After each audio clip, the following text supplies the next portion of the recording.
Olá, pessoas! Bem-vindas de volta aqui ao podcast do Provocando Nós.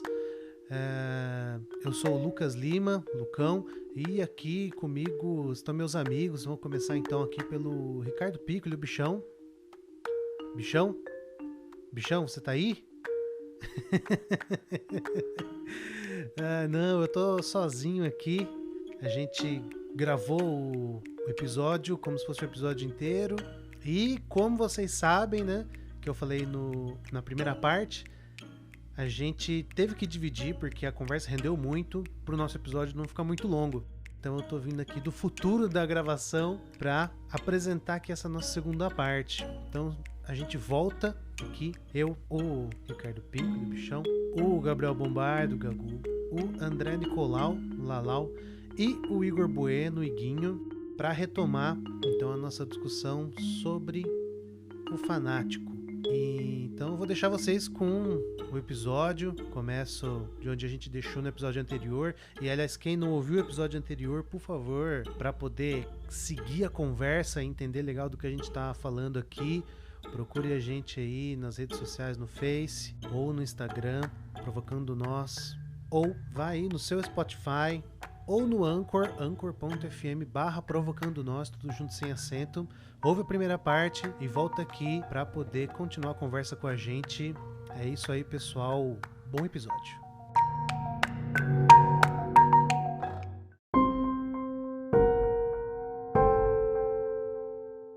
Os outros estão malucos, eles são do mal, não são dignos de determinadas coisas que o mundo pode oferecer. Enfim. Interessante. A gente tá falando aqui de relação entre pessoas, de política, de formas de vinculação, enfim. Tem muito a ver com como esse papo do fanatismo circula hoje. Mas nós estamos entre psicólogos. E não posso deixar de fazer circular aqui uma maldição da psicologia, de um raciocínio psicopatológico, de tentar entender no âmbito da subjetividade esse tipo de fenômeno. Então eu queria fazer uma torção aqui no rumo da nossa conversa, me propor a seguinte pergunta pro Igor.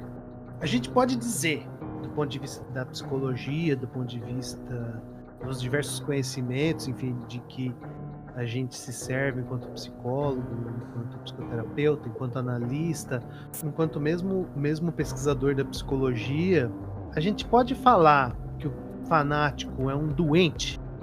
Eu acho que se eu pautar a minha resposta pela minha fala anterior, a gente tem um impasse que é quase uma coisa quantitativa do quão passional é aquela pessoa por algo.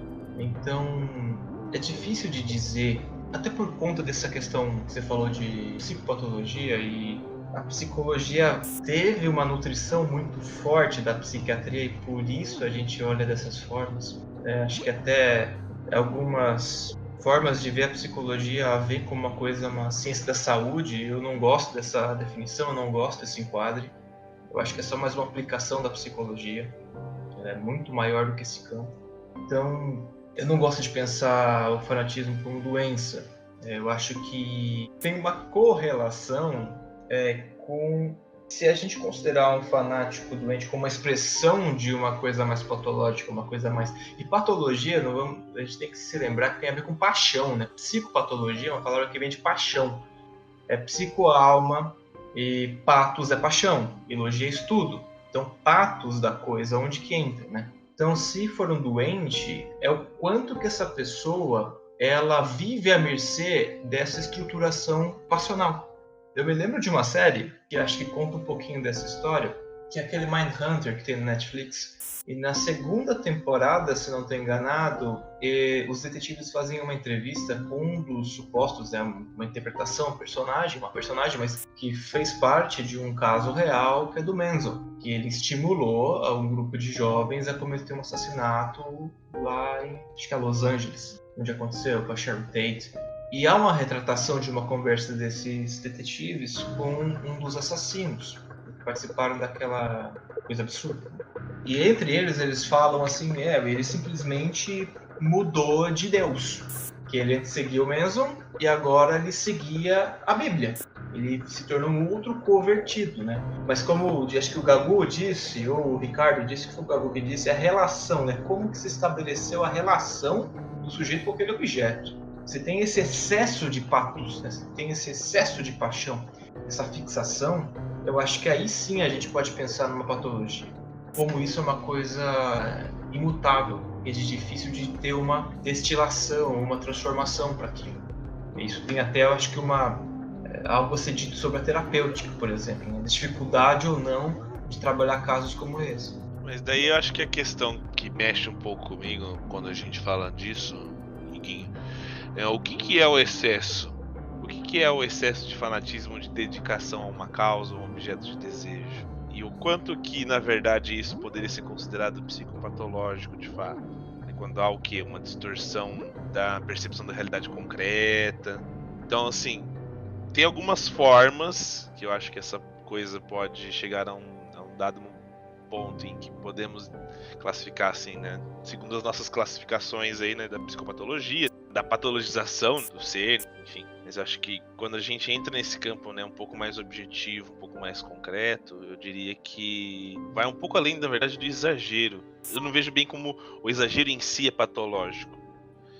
Acho que depende muito, né? Eu acabei de cometer o crime que o bichão nos havia proibido, mas eu sou... Estamos a 0 dias sem eu falar a desvirtuo palavra. o tempo todo as discussões mesmo, bichão. Então depende, cara. Na verdade, eu diria assim, que dado uma situação, né, uma estrutura fanática no indivíduo, há de se observar, claro, né, como que aquilo, né, foi construído, né, na história do sujeito, mas o mais importante talvez seja, né, até onde que esse exagero implica na vida cotidiana dele, né, na realidade concreta. Quando o Lucão introduziu essa pergunta agora, essa segunda pergunta, na hora eu comecei a lembrar de uma paciente minha. Eu vou usar ela como exemplo, não vou dar nomes, lógico.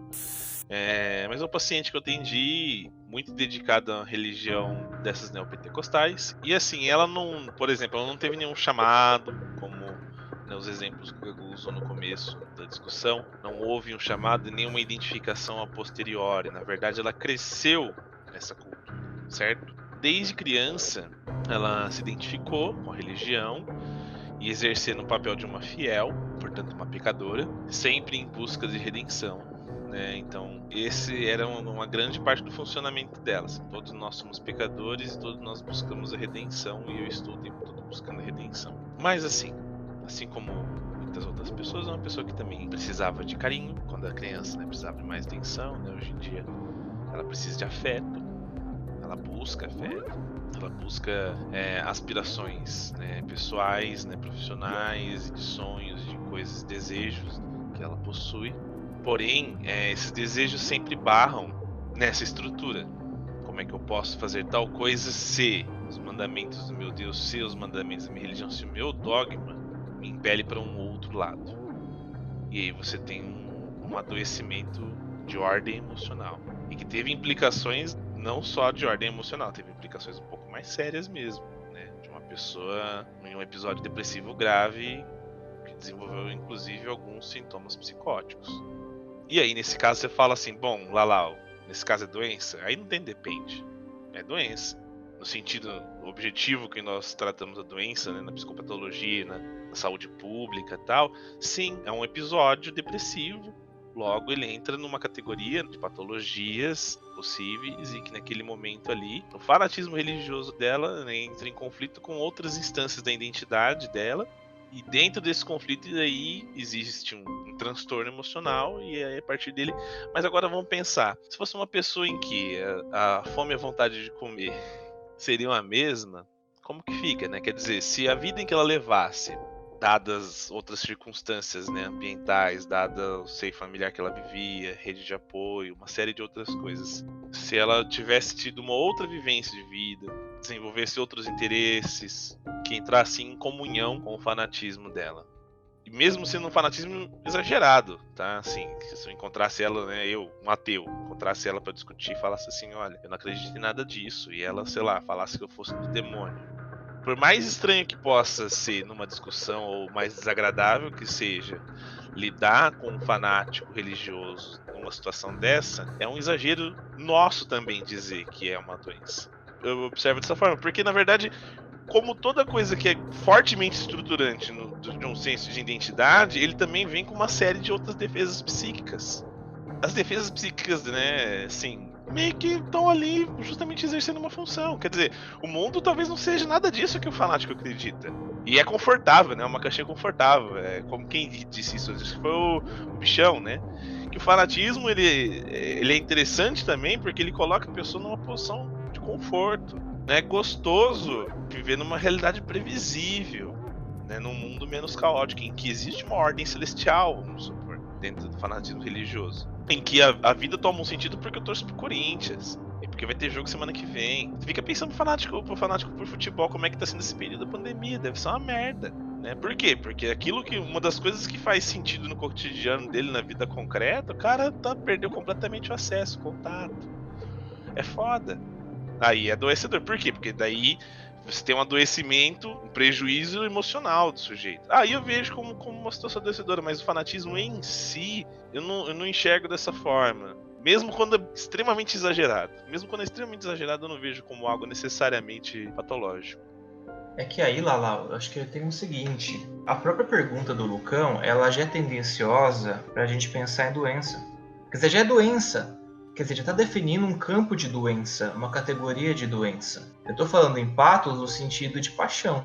Existe alguma coisa mais enlouquecedora que amor? Quem já ficou apaixonado aqui sabe disso. É a insanidade, cara. É você tá perdido no negócio. Você tá fixado naquilo. É uma coisa muito intensa, né? Só queria comentar um pouco de duas coisas que o Lalau falou, que é justamente isso. Acho que a primeira é essa, a questão da própria pergunta já tendenciar para uma coisa da patologia.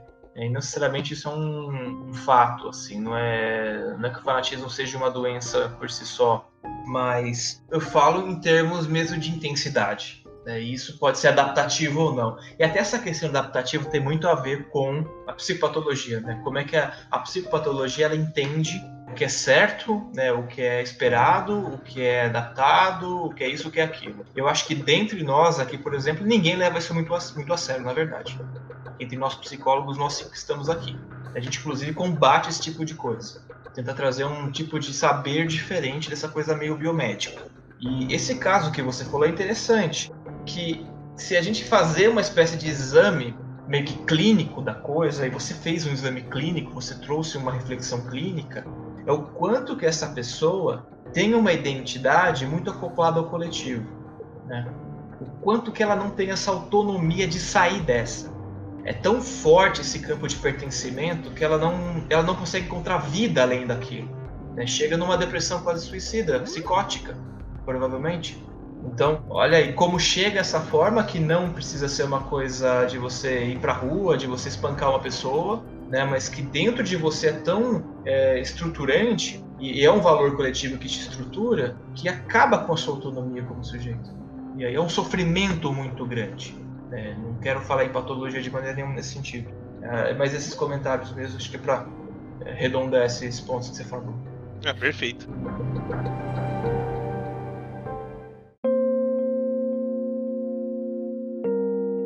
Então, antes do Gagu continuar com o papo, ele que está aqui ostensivamente pedindo a palavra, acho que a gente está falando muito de autonomia, de responsabilidade.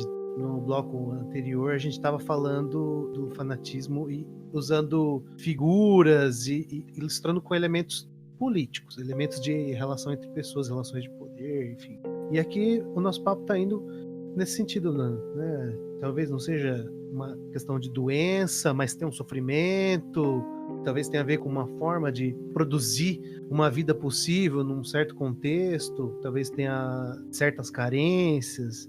E para mim coloca um pouco essa questão da responsabilidade, né? E a gente vem falando aqui de deuses, de líderes e tal, né? Então eu queria já engatar, agora que o Gagu pudesse comentar um pouco também, a partir do seguinte ponto, de que se o fanático não é exatamente um doente, e do ponto de vista de uma psiquiatria muito clássica, ou de certa psicologia, de que um doente não pode ser responsabilizado na íntegra pelos seus atos, mas também pensando nesse contexto do fanatismo. O fanatismo nunca é num coletivo homogêneo, sempre tem uma certa liderança, sempre tem uma figura que é alvo dessa identificação, enfim. Até onde vai a responsabilidade ou autonomia desse fanático e até onde vai a autonomia e a responsabilidade desse líder, desse Deus, desse ídolo? Pensando nessa dicotomia do fã e do ídolo, assim. Muito fácil, né? Melhor do que ser o profeta, cara, é sempre ser o discípulo. Porque, pensa bem comigo, Jung até tem um textinho sobre isso. O profeta é o cara que normalmente tem que assumir a bronca, né? Então, ele vai dizer para todo mundo o que deve ser feito, é o líder religioso, né? Já que a gente também está falando um pouco desse bloco sobre isso. É o cara que tem que ser ilibado, que tem que ter uma moral exemplar, que tem que ter uma ética, e que normalmente precisa, por conta desse caráter, tá muito certo o que está fazendo. E, portanto, assume, como você está dizendo, assumir uma responsabilidade imensa. Isso, lógico, do ponto de vista ideal. O discípulo é só um cara que, às vezes, faz o que o profeta está falando, né? É isso, né? Tem muita gente que diz que Covid não existe, mas usa máscara. Tem muita gente que diz que é uma piadinha, desculpa, que é uma gripezinha, mas tá lá, não abraça mais a mãe e o pai, né? Então, você entende? O discípulo, ele consegue, ao seguir o que o profeta está dizendo nesse sentido, ter um pouco das vantagens de estar diante do líder e, assim, não precisar necessariamente acatar com toda a responsabilidade que isso acarreta. E o que eu ia dizer anteriormente, eu vou tentar costurar com isso que você perguntou, é que eu discordo de vocês. Eu acho que tem uma coisa muito pior do que o amor: a morte. Tem uma coisa que eu acho que enlouquece muito mais que o amor, é a própria morte. E não é à toa que muitas vezes esses discursos fanático-religiosos tentam assegurar aquilo que é... O que foi, Igor, pelo amor de Deus? Não, eu fiquei pensando aqui, cara, você acha mesmo? Eu acho. O amor se resolve nesse dia. A morte pode ser a solução pro amor. Ah, cara, mas a morte você não sabe o que vai acontecer depois. Romeu e Julieta, cara. Quantos e quantos romances? Isso é um pouco a Flor Bela Espanca, é um pouco da Flor Bela Espanca, cara. É o princípio e o fim. Mas, Gagu, por exemplo, se a gente pensar que você está falando aí que o Messias é quem leva o fardo e tudo mais, né? Idealmente. Se a gente pensar, por exemplo... Não, mas só para dar uma cutucadinha. Se a gente for pensar nos bolsonaristas, que em geral tem uma intersecção grande, significativa entre os bolsonaristas e negacionistas da Covid, vulgo cloroquiners. Eles têm uma coisa meio dos guerreiros, de uma coisa de desafiar a morte. E assim, tem uma certa ressonância para mim com, por exemplo, quando você cita Wotan, que é um deus da guerra, e outros deuses da guerra, os seguidores desses deuses tinham alguns, por característica, de alguma forma venerar a morte. Tinha uma paixão pela morte, ou pelo menos uma clareza trágica desse destino que é a morte e que tem a ver com esse fanatismo. Justamente, cara. O que um deus desse faz? Olha que bênção. Você, inclusive, procura a morte e tá solucionado. Você morreu, cara. Você vai pro melhor lugar que existe. Os jihadistas, o discurso é esse, não é? Você, além de resolver a morte, você dá significado a ela como se você não devesse temê-la.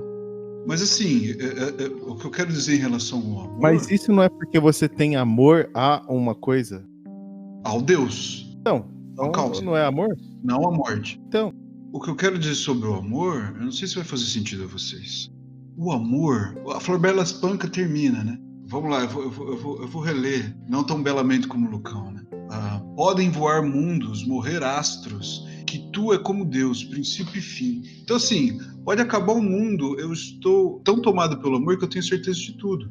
Nesse sentido eu entendo, talvez sem este amor ela não saberia o que fazer da vida. Mas eu fico pensando também como a dúvida e a angústia da morte também favorecem esse discurso e essa estrutura que a gente está comentando, porque ela acaba com a dúvida, que é o que o Bichão falou. Quer dúvida maior do que a morte? A gente pode amar, pode deixar de amar, pode sofrer, pode ter filho, não pode tomar cloroquina, pode fazer o que quiser, mas e o fim? Que é a grande dúvida, que sempre foi, inclusive, eu acho humana, né? o que acontece depois, ou se acontece. E de certa maneira, me parece que esses discursos tomam um espaço de eliminar a dúvida. Por quê? Porque é como a paciente, né? Que o Lalau trouxe. Se você está num caminho de redenção e você sabe o que fazer, não há dúvida sobre o teu fim. Você alcançará. Certo? Eu não sei se vocês concordam, mas você alcançará. Agora, não quer dizer que vai ser fácil. Na realidade vai ser bem difícil. Mas entende? Eu acho que eu tô entendendo o ponto que você quer chegar e eu concordo que é muito importante. Eu não arriscaria dizer que é mais importante que a intensidade do amor, do afeto. Vamos usar a palavra afeto. Eu vou usar, foda-se, né? A palavra afeto. Mas eu acho que a relação que a gente estabelece com a morte e que particularmente fanáticos religiosos estabelecem, a relação que eles estabelecem com a morte é algo que é possivelmente danoso, né? Não só na vida, né?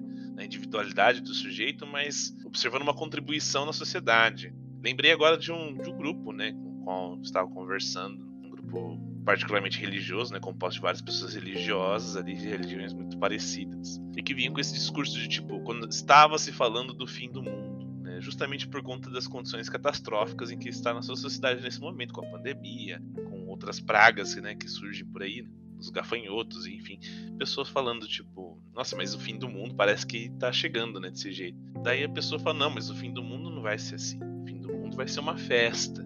Eu parei e fiquei observando a conversa, né?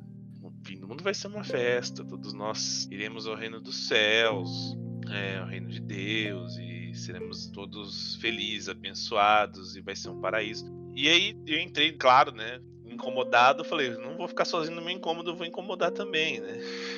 E aí eu entrei na conversa justamente com um discurso contraditório a isso tudo. Eu falei, olha, se a gente estabelece essa relação com o fim do mundo e com a nossa própria morte, talvez haja uma busca de significado, claro, mas não há uma busca de uma melhoria das condições em que vivemos, porque então não faz sentido a vida terrestre, né? Se a religião de vocês prega fazer o bem, vamos supor, como é que vocês podem fazer o bem, fazer coisas para melhorar as condições de vida suas e das pessoas à sua volta, dos seus irmãos, dentro de uma sociedade em que você não vê esperanças nesse mundo e que na verdade você anseia pela morte, você anseia por um pós, né, um pós-vida. E aí é essa relação que a gente estabelece com, assim, que a gente, eu falo, nós seres humanos vivendo em sociedade, que a gente estabelece com a morte acaba sendo, sim, danosa. Danosa no sentido da postura em que assumimos diante das condições de vida. Então, nesse sentido, eu concordo plenamente, eu acho, com o Gagu, porque, na verdade, não a morte em si é algo mais poderoso, né, no mundo psíquico do que o amor, mas a forma como o fanatismo religioso estabelece uma relação com a morte é que é algo perigoso.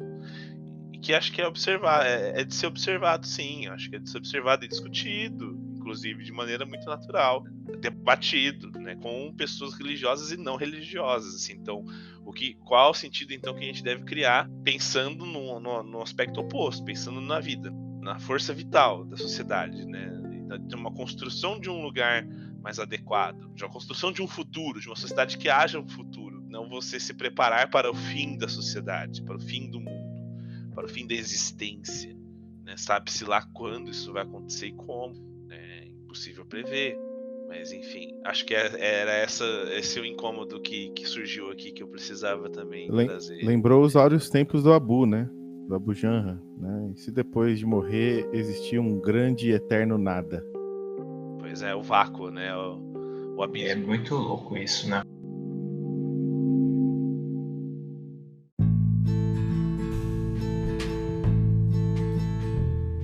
Falei de amor como uma força muito mais forte que a morte, porque muitos são experiências, até mesmo mais do que narrativas, mais do que poemas, histórias, muito mais do que isso, a morte é a solução para o amor. O amor é tão tragante, ele é tão mobilizante, que a morte é o destino. Então a morte heróica pode ser o destino, a morte suicidária pode ser o destino. O fim do sujeito, ele é ditado por aquilo que ele ama. E aí no fanático a gente pode ver muito isso pela causa que ele veste. Mas também pra gente, poxa, né? Com quem que a gente quer passar o resto da nossa vida? O que a gente quer fazer pelo resto da nossa vida? Né? Então tem muita paixão nisso. Pequenas e grandes, muito visíveis e talvez não muito visíveis, mas eu acho que tem pouca consciência do amor. Eu acho que o que vocês estão falando de maneira geral é a falta da consciência do amor. Porque as pessoas elas se devotam, às vezes, muito por poder, por status, por se sentirem seguras, né? Mas elas também amam, né? Elas também têm as suas pequenas relações amorosas não só sexuais, mas eróticas com o mundo, né? Mas talvez com pouquíssima consciência disso. E isso acaba levando a algum lugar. E aí a morte, de fato, se torna uma coisa muito grande, porque o amor não está visível. É o medo de acabar pelo vazio. Né? É o medo de acabar mesmo por não ter sido sentido nenhum aquilo. E a pessoa está naquela patinação, naquele lamaçal, aquela roda girando em falso para tentar engatar em alguma coisa que ela sinta paixão, que ela sinta significância. Aí a morte se torna muito grande. Mas quando acho que o amor é encontrado com consciência, até quando ele é investido de maneira muito poderosa, a morte não fica tão assustadora. Ainda é um grande mistério, o maior dos mistérios, mas talvez o amor seja mais misterioso ainda, porque a gente não sabe de onde vem isso. A gente não tem ideia de como isso acontece, simplesmente a gente é investido disso. Magicamente a gente se apaixona por algo, a gente encontra algo, a gente encontra uma profissão, a gente encontra uma atividade, a gente encontra uma figura, uma imagem, a gente se encanta por aquilo, vem também de um lugar muito misterioso, tanto quanto a morte. Então, eu tendo a pensar mais nisso. Eu acho que o amor tem uma potência de condução que até a morte pode ser um método para poder conter o tamanho da coisa. Mas o Lucão disse uma coisa importante que eu acho que quando ela está presente eu concordo plenamente contigo, Gui.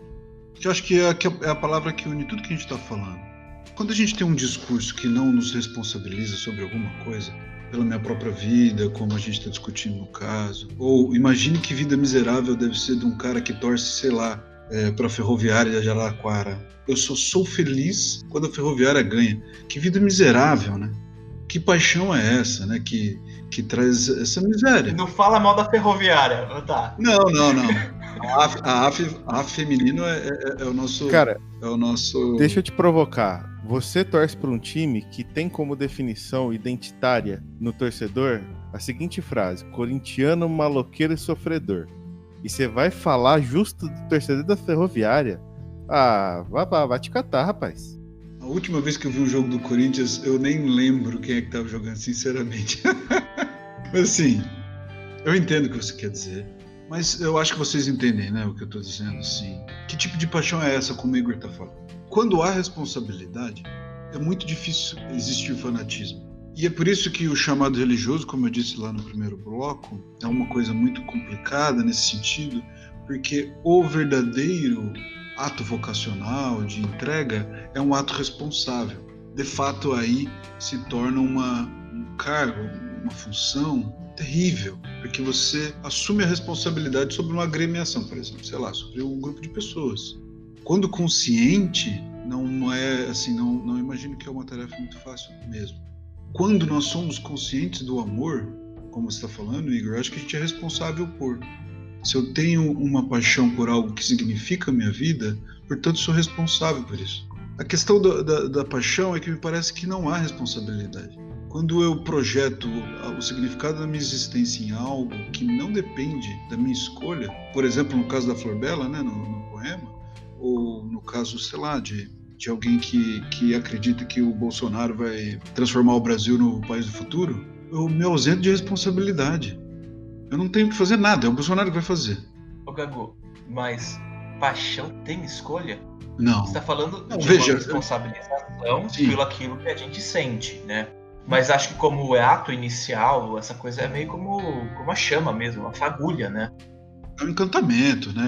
É uma coisa, de fato, como você falou, a gente conhece nada sobre isso. Mas eu digo acho assim... que, deixa eu só interromper um pouquinho, eu fico pensando, conforme vocês dizem isso, uma frase que já ouvi muito e tendo a repetir, inclusive, em discussões desse gênero, de que, na verdade, a gente não tem muita responsabilidade, nem autonomia, nem... a gente não tem escolha diante daquilo que a gente sente, diante das nossas paixões, vamos colocar assim. A gente tem autonomia e responsabilidade sobre os atos. E é lógico, eles podem muito bem ser ditados pela nossa história e pelas nossas emoções e pelo aquilo que sentimos, sim, de fato. Mas quando a gente entra no campo aí da autonomia e da responsabilidade, eu fico um pouco receoso de dizer que o fanático ele em si não é muito responsável. Não, na verdade ele é totalmente responsável. Acho que todos nós, né? Inclusive essa responsabilidade, dadas as regras da sociedade que vivemos, ela é imposta. É lógico que existem vários fatores que vão contribuir para um determinado curso de ação nosso, que estão alheios à nossa escolha. Mas muitos fatores aí estão, sim, sob a nossa escolha, nossa responsabilidade. Dizer que alguém não é provido disso para tomada de decisões é você chamar essa pessoa de incapaz. Então, eu prefiro me distanciar um pouco dessa ideia quando a gente fala de fanáticos. Distanciar de que o fanático ele não é um sujeito responsável pelo fanatismo dele. Não, ele, de certa forma ele mantém uma escolha. Ele mantém uma escolha. Ele pode escolher diante daquilo que ele considerar mais importante, mais conveniente para ele. Por exemplo, a escolha dele pode ser embasada sim nos sentimentos dele, a qual ele não tem controle, mas definitivamente é uma escolha. Se é uma escolha acertada ou não é outra história, mas é uma escolha. Eu concordo com você, não é nenhuma questão de torná-lo responsável pela escolha, mas a partir da escolha eu deixar de ter autonomia sobre ela, entende? É como, eu não sei se eu vou conseguir explicar, mas vamos dizer assim, o primeiro ato é um ato de escolha mesmo.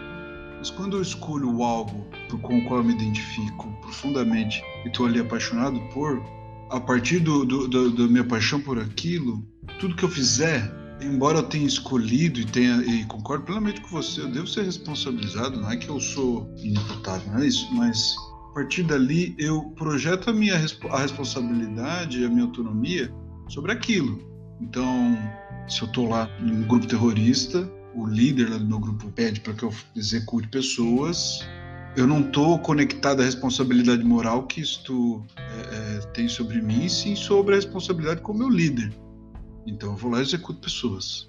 É como se eu me ausentasse da responsabilidade individual, entende? E projetasse ela uma responsabilidade coletiva. Eu estou em nome de algo, sei lá. E nesse sentido, para eu finalizar minha fala com o lance da morte, eu tenho a impressão de que também esses discursos, e acho que agora concordo com o Igor, tentam resolver o amor, mas também tentam resolver a morte no sentido de que, na maioria das vezes, a gente não se responsabiliza por ela. O nosso próprio fim também. E isso gera problemas gravíssimos, que tem a ver um pouco com o que a gente está falando, né? Eu vivo a vida de que jeito, né? Como é que eu me responsabilizo sobre a vida que eu estou vivendo? Como é que eu vou morrer? O que eu escolho para mim? Como eu escolho chegar lá? Né? Normalmente a gente não faz essa escolha. E esses discursos escolhem por nós, né? E por isso são muito confortáveis. Se eu quero ser um homem bom, eu sigo os 10 mandamentos. Ou se eu quero ser um homem honroso, eu entro pro exército, sabe?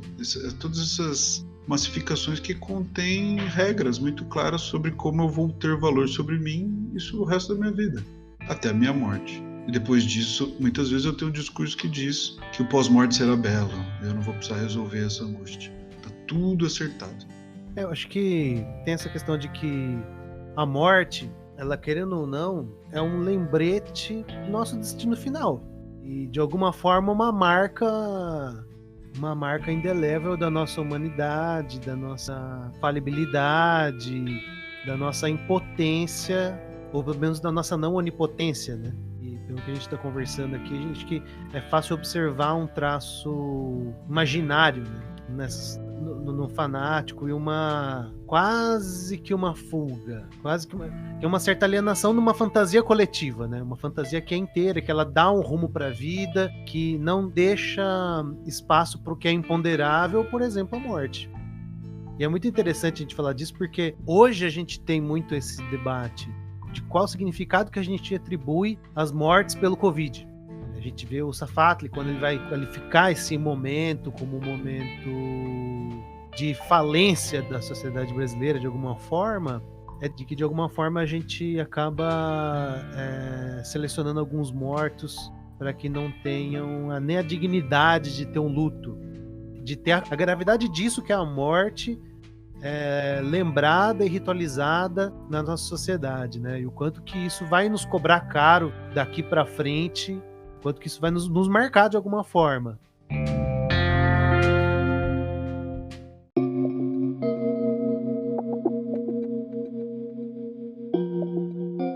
Bom, eu acho que deu bastante pano para manga essa nossa conversa de hoje.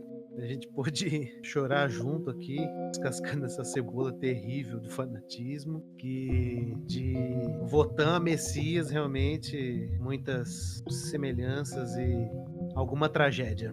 Mas a gente sempre termina pra cima, né? A gente termina sempre com ela, com a nossa pergunta cretina, a parte game show, na verdade, da nossa conversa, em que os nossos participantes do debate vão ter 1 minuto para responder uma pergunta fácil. Momentos de tensão. Então vamos lá. Vou começar hoje com você. Que rufem os tambores. Bichão, dá para curar um fanático? Então, a gente falou bastante sobre se é doente ou não, né? Então, acho que não tem como a gente curar alguém que a gente não considere doente.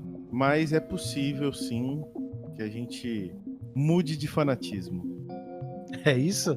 Provocador! O cara matou a pau, não usou nem 30 segundos. Agora você, Iguinho, dá para curar um fanático? A vida tem cura? Pelo que a gente conversou, não. Acho que a paixão ela é muito íntima na vida humana, então o fanático é só aquele que leva isso uma estruturação, fixação, uma coisa tão maior para a própria vida e provavelmente só vai pular de fanatismo, vai encontrar outras paixões, talvez consiga um pouco de flexibilização, sim, na intensidade, autonomia até mesmo, mas fundamentalmente viver é um ato fanático. Que beleza, hein? Hoje nós estamos aqui vivendo a base de aforismo. Gagu, dá pra curar um fanático? Eu vou ser o herege da vez e vou dizer depende, porque... E se? A gente não falou disso na nossa discussão e eu vou terminar com esta frase, provocando mesmo a gente. E se o fanatismo, o discurso fanático for a cura para alguém? E se, de repente, um discurso fanático é mais estruturante do que, sei lá, o que a pessoa conseguiria de forma autônoma? Quem somos nós para julgar o que é doença ou não no outro? A gente, às vezes, não tem condição de estar dentro do outro e perceber qual é a falta. Puta que pariu. Lalau, pra encerrar com chave de ouro, dá pra curar um fanático?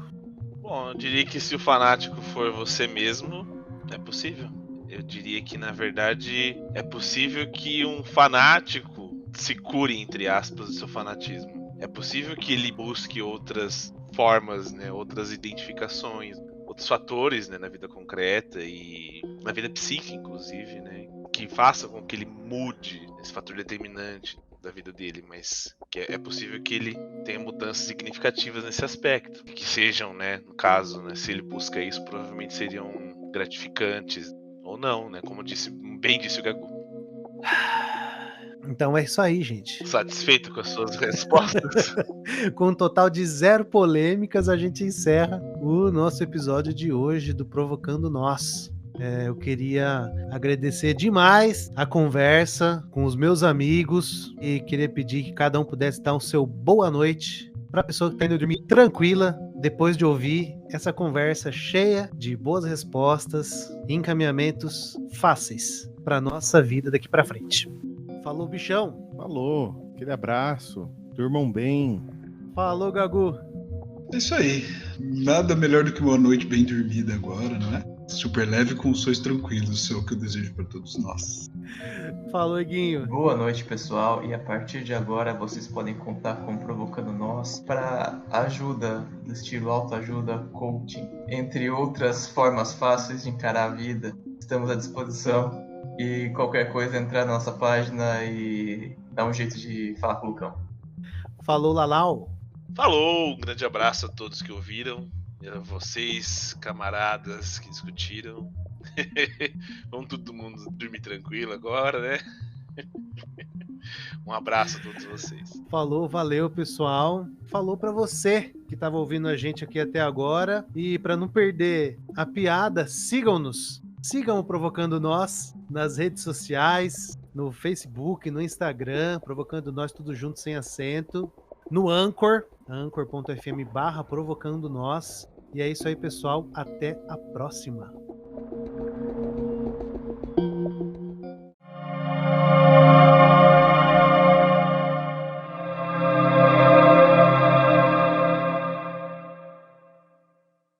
Acho que a Cretina, é possível corar um fanático, acho que ela tá no contexto ainda, né? Vale Cara, eu ainda, acho que a né? gente discutiu bem o negócio da doença. Eu não sei se curar seria a melhor palavra. Acho que, assim, mudar um fanático, algo menos. Bichão, para de antecipar sua resposta. Eu vou começar com você, inclusive, a Cretina, é isso? Pronto. Pronto, obrigado. Você já tá com a resposta na ponta da língua aí, a gente já começa com você, pode ser? Maravilha. Eu gosto dessa inflexibilidade honesta do Lucão. É isso aí mesmo, vota em mim que você vai ver só o que vai acontecer.